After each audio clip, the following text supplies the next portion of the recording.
The early morning wind swept through the valley, carrying with it a bitter chill and the metallic scent of dried blood. Elias Ward pulled back on the reins, his silver-gray eyes squinting as the wooden gate of the inherited cabin came into view. For a moment, he thought his eyes were deceiving him. 5 women hung from ropes, suspended like grim warnings right in front of the gate. Their tattered dresses fluttered in the wind, hair falling over their faces, bare feet swaying with the rhythm of a funeral drum. Pinned to each chest was a rough wooden sign, the letters scorched into the grain with a knife, now clear in the dawn light.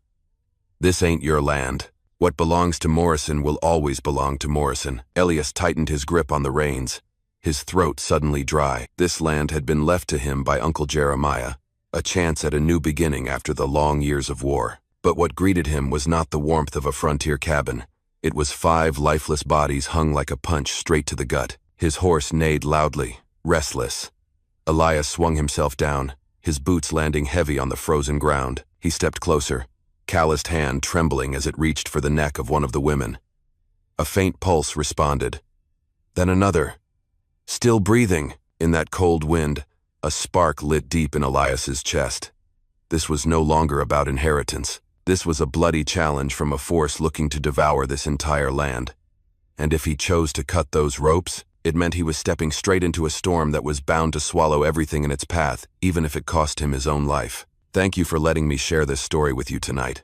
Let us know where you are tuning in from. I hope, wherever you are safe. And may happiness always find its way to you. The blade in Elias's hand gleamed as it sliced clean through the first rope. The woman's limp body dropped, but he caught her just in time.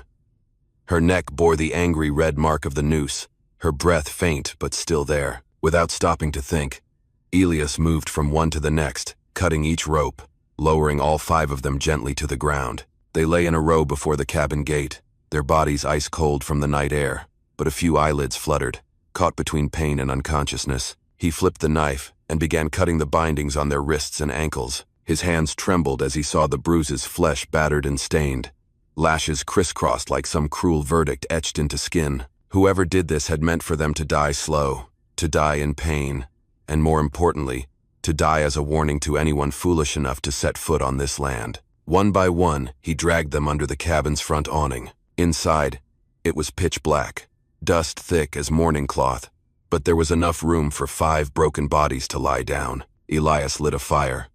The flickering yellow glow slowly brought their faces into view. The first black hair, sharp eyes even in delirium. A gash on her cheek spoke of a fighter who had battled to her very last breath. The second red hair, cracked lips, but her posture remained proud, defiant. The third slender frame, golden blonde hair, a gentle face that carried grace even through suffering. The fourth eyes dark as midnight, half-lidded but calculating, cloaked in mystery. The last older, chestnut hair, a calm presence like that of a mother protecting the others. Elias did not need to ask. He knew. They had not been hung there by chance. They were chosen, and whoever was behind it wanted him to know that loud and clear. Outside, the wind howled, carrying with it the bitter scent of rope and the lingering smoke of gunpowder. Elias sat with his back to the cabin door, his Winchester laid across his lap. The firelight flickered in his weathered silver eyes, calling back memories of wars he had sworn were behind him. But the West never lets a man choose peace so easily.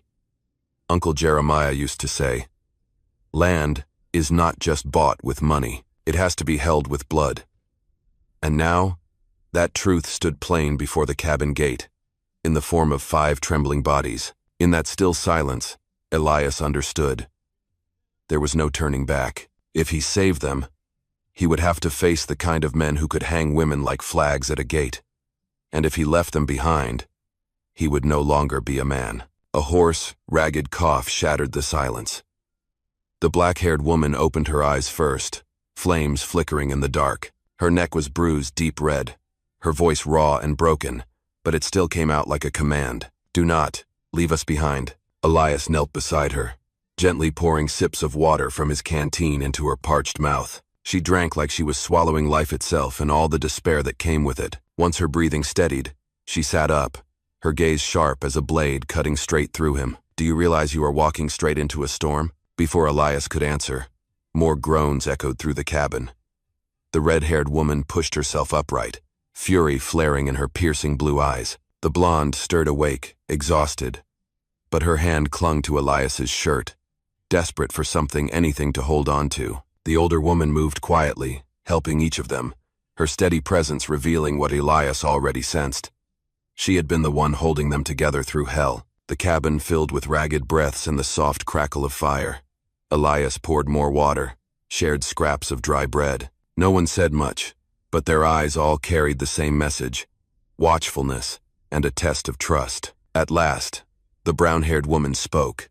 Her voice was low, firm, and spoke for them all. We did not hang ourselves at that gate. That was a message from the man who owns this town now. He wants anyone setting foot here to see what it costs. Elias clenched his fist, knuckles going pale. He had suspected as much, but hearing it aloud made his blood boil. The redhead gave a bitter laugh, laced with fury and warning. If you have any sense, you will get back on that horse and ride far away. We are dead weight. If you take us in, you will die with us. Elias looked up, his silver-gray eyes scanning each face before he spoke, voice low and resolute. I cut those ropes. From that moment on, your fate is mine too. In the firelight, the black-haired woman pushed herself upright. Her lips curled into a tired, defiant smile. Then listen close, landowner. You did not just inherit a cabin. You just inherited a war. Her words dropped like gunfire in the night. And Elias knew, from that moment on, peace was no longer part of the bargain. The road ahead would not be about planting grass or raising cattle. It would be about blood and the shadows closing in around them. That night, the fire crackled in the hearth, casting flickering shadows across scarred faces. After water and makeshift bandages, the women slowly began to come to. They were still weak, but their eyes burned not with fear, but with the fire of those who had walked through hell and survived. The older woman, Grace, was the first to speak. Her voice was steady and deep, every word sounding carved in blood. The man who strung us up at the gate is Morrison. In town, he is a respected judge. But behind that black robe, he is a trafficker. He buys people, forges papers, turns women into property. We resisted, and this was the price. Elias clenched his jaw, veins tight across his neck. The name Morrison echoed from old war stories like the scent of death wrapped in the skin of a man. Ruby, the redhead, sat up straight, her eyes flaring with rage. He burned my home to the ground, then tried to force me to sign debt papers. I refused. That night I was dragged away to the sound of my little sister screaming. I swore I would watch him bleed. Sadie, the blonde girl, trembled as she clutched a worn scarf in her hands. I only wanted a quiet life on our little farm. He accused my father of horse theft, then took me as collateral. My father hanged himself the next day.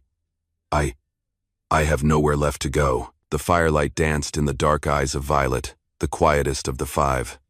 She lowered a small leather pouch to the floor. Inside papers, land deeds, forged seals, contracts and maps evidence. We do not just carry scars. We carry proof. He thought hanging us would bury everything. But as you can see, we are still breathing. The room fell silent, save for the wind howling through cracks in the boards. Elias looked at each face. Grace, steady as stone. Ruby, burning hot. Sadie, shaken but still holding on. Violet, quiet and sharp.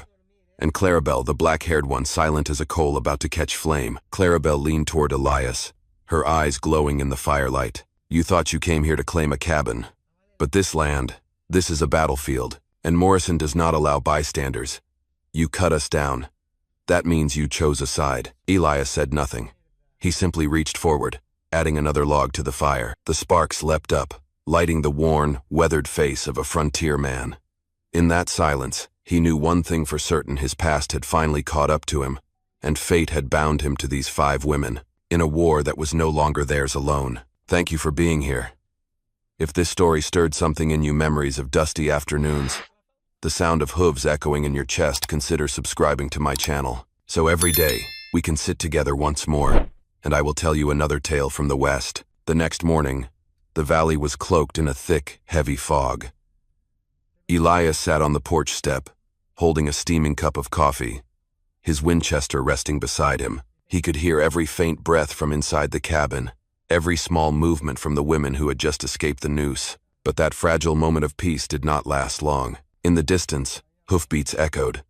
At first, scattered, then faster, pounding like war drums. Elias set down the cup, eyes narrowing toward the dusty red trail that led into the fields. The fog began to lift, revealing 3 black horses. They stopped atop a rise, silently watching the cabin. The man in front wore a long coat, broad-shouldered and upright in the saddle. Even from a distance, Elias could see the way the man's hand rested on the grip of his revolver, calm, as if human life was just another number. Clarabelle stepped out onto the porch, her black hair tangled, still shadowing the rope-marked side of her face. She looked out and whispered, voice cold as ice, "It is Morrison. He knows we survived." Ruby rushed to the window, fury lighting up her face. "I knew it. He will not let us go. That pack of vultures will tear us apart if they get the chance." Sadie clung tightly to Grace's hand, trembling, while Violet stood still and silent, her eyes hard as polished stone. Elias looked at them, then slowly rose and reached for his Winchester. He did not need to say a word. The decision was already written in the steel of his gaze. Hoofbeats again. Not just 3, now dozens. One by one, riders emerged from the tree line, joining the formation. Torchlight flared through the mist as they spread out, slowly circling the cabin like wolves closing in on prey. Grace gripped Elias's arm. Her voice shook, but her words were firm. "You still have a way out. We do not. Go now, and you might live." Elias shook his head gently. He placed his calloused hand on the stock of his rifle, voice low and gravelly like stone rolling over stone. "I made my choice last night. This is my land now, and it is our fortress." Clarabelle looked at him, green eyes blazing in the fading firelight. She stepped closer and handed Elias a worn dagger, its blade dulled with time. "If you are going to stand with us, then know this. This is no longer about inheritance. This is war." Outside, a horse neighed loud and wild. Dust swirled, the Morrison gang descending the slope as the fog gave way to the bloodthirsty faces of men. The old cabin had become a fortress, and every breath inside was bracing for a night of fire and fury. Night fell faster than usual. Darkness swallowed the valley whole, with only the flickering torchlight of Morrison's men piercing the gloom. More than 20 gunmen stood shoulder to shoulder, their laughter loud and cruel, horses snorting and pawing at the earth like they already tasted victory. Inside the cabin, Elias checked the rounds in his Winchester, each one clicking into place with a dry, metallic snap. He looked over at the 5 women. The rope marks still marred their skin, but their eyes blazed with fire. He handed Ruby an old Colt, gave Sadie a sawed-off shotgun, slipped Violet a hunting knife and a derringer tucked into her sleeve. Grace clutched a worn-out musket, while Clarabelle gripped a Navy Colt like it was a part of her arm. "We are not just fighting to survive," Elias said, his voice low and steady. "We are fighting to end their hangman's game for good." Outside, Morrison rode forward, his voice echoing, "Hand them over. That cabin ain't yours, Ward. Cut them loose yesterday, and you signed your death warrant today." Elias stepped onto the porch, voice hoarse but unshakable. "This land belonged to Jeremiah, and now it is mine. If you want it, you'll have to go through me." Before the words had finished, a gunshot cracked the night. A bullet splintered the wooden gatepost. The wolves charged like a flood. Elias ducked back inside and slammed the door shut. Gunfire exploded. Windows shattered. Ruby screamed and fired, the shot tearing through a man scrambling onto the porch. Sadie, trembling, eyes shut tight, pulled the trigger on the shotgun. The blast blew the door apart, dropping 2 men in a red rain. Violet waited in silence. Hidden in the shadows, she struck knife, flashing into a raider's throat as he slipped inside. He thrashed, then dropped to the floor, eyes wide in shock. Grace pulled Sadie back, then lit a jar of kerosene and hurled it out the window. Flames roared up, halting the charge of the horses. Morrison barked orders, his men fanning out and firing blindly.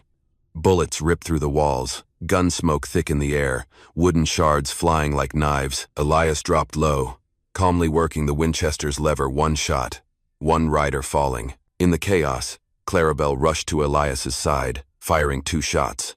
The smoke curled around her face, her green eyes lit with fury and pride in the firelight. Screams, gunshots, and hoarse cries blended into a symphony of hell. Jeremiah's old cabin was no longer a refuge. It was a burning fortress, where 1 man and 5 women turned fear into their final strength. The The air was thick with gun smoke. The thunder of hooves and the cries of dying men were fading. Bodies of horses and riders lay scattered across the field, while the fire from Grace's oil jar still burned bright, casting a bloody glow across the cabin's wooden walls. And through the haze and flame, Morrison appeared tall, his black coat billowing, silver revolver gleaming in his hand. He walked forward with steady, deliberate steps, eyes cold as forged steel. When only a few yards remained, he stopped. His voice rang out like a church bell. "Ward, you think you saved them? All you've done is dig a bigger grave for them and for yourself. Around here, the law is what I say it is." Elias pushed himself up, his shoulder bleeding from a grazing shot, but his silver-gray eyes gleamed like a drawn blade. He stepped onto the porch, the weight of the Winchester heavy in his hand. Behind him, the 5 women stood tall, using the last of their strength to keep from falling. Clarabelle stepped forward, green eyes locked onto Morrison. She pulled a crumpled stack of papers from her coat, her voice clear and defiant. "You call that law? This is the truth. Forged debt contracts, fake seals, a list of every judge and sheriff you bought and paid for." Morrison hesitated, sneering, his voice dripping with scorn. "Paper won't save you when I'm still holding the gun." From the shadows, Violet stepped out, raising a silver locket. Firelight danced across its intricate engravings. "Remember this, Morrison? It belonged to Margaret, your wife. She's still alive, and she told us everything. How you faked your death to steal her father's gold mine. How every woman who stood against you disappeared." This time, Morrison's face paled. He snapped, voice sharp as a whip. "Lies. That woman died 5 years ago." Grace stepped forward, her voice sharp as a blade. "We met her in Denver, just 3 weeks ago. She signed a sworn statement, and the marshal has it now. There's nowhere left to run, Morrison." Morrison's face twitched, fear flashing for a moment, then drowned beneath fury. He let out a roar and raised his pistol at Clarabelle. In that instant, time froze. Elias moved on instinct. He shoved Clarabelle aside and raised the Winchester. 2 shots rang out loud as thunder tearing the valley apart. Morrison staggered, Elias's bullet driving deep into his shoulder, knocking the gun from his hand. Ruby stormed forward, her blue eyes blazing. "Your time is up, Morrison. From this day on, it's you who will hang." In the flickering firelight, Morrison fell to his knees, hatred burning in his eyes. In the distance, hoofbeats echoed once more, but this time, it was not his men. The marshal's riders were coming, badges shining in the moonlight. Elias lowered the Winchester, breath heavy. He knew the war might not be over yet, but the tide had turned. Morrison was no longer a powerful judge.